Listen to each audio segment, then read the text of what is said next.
सात रस्ता परिसरातील नाना नानी पार्कचे सर्वांगीण नूतनीकरण करून ते आधुनिक, आकर्षक आणि सर्व सुविधांनी सुसज्ज उद्यान म्हणून विकसित करण्यात येणार आहे। या पार्श्वभूमीवर महापौर विनायक कोंड्याल यांच्या नेतृत्वाखाली उपमहापौर, स्थायी समिती सभापती, महापालिका आयुक्त व वरिष्ठ अधिकाऱ्यांनी उद्यानाची संयुक्त पाहणी करून प्रस्तावित विकास कामांचा आढावा घेतला। यावेळी उपमहापौर ज्ञानेश्वरी देवकर, स्थायी समिती सभापती रंजिता चाकोते, महापालिका आयुक्त डॉक्टर सचिन उंबासे, सहाय्यक आयुक्त शशिकांत भोसले, नगर अभियंता सारिका अकुलवार, सफाई अधीक्षक अनिल चराटे तसेच उद्यान प्रमुख कोमल काशीद उपस्थित होते। पाहणी दरम्यान उद्यानातील विद्यमान सुविधांची तपासणी करण्यात आली। विशेषतः पावसाळ्यात पार्क परिसरात पाणी साचण्याची समस्या लक्षात घेऊन जलनिस्सारण व्यवस्था अधिक सक्षम करण्यासाठी आवश्यक तांत्रिक उपाययोजना करण्याच्या सूचना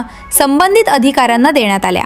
नूतनीकरणामध्ये आकर्षक प्रवेशद्वार, दर्जेदार वॉकिंग ट्रॅक, आधुनिक बैठक व्यवस्था, सजावटीची प्रकाश योजना, हिरवळीचे सुशोभीकरण, वृक्षारोपण, लँडस्केपिंग, ज्येष्ठ नागरिकांसाठी स्वतंत्र विश्रांती क्षेत्र, लहान मुलांसाठी खेळणी, ओपन जिम, स्वच्छतागृह, पिण्याच्या पाण्याची सुविधा तसेच नियमित स्वच्छता व देखभाल यावर विशेष भर दिला जाणार आहे। महापौर विनायक कोंड्याल यांनी नूतनीकरणाचा आराखडा तातडीने अंतिम करून कामे दर्जेदार आणि निर्धारित वेळेत पूर्ण करण्याच्या सूचना दिल्या। नाना नानी पार्क हे शहरातील विशेषतः ज्येष्ठ नागरिकांसाठी महत्त्वाचे विरंगुळ्याचे ठिकाण आहे।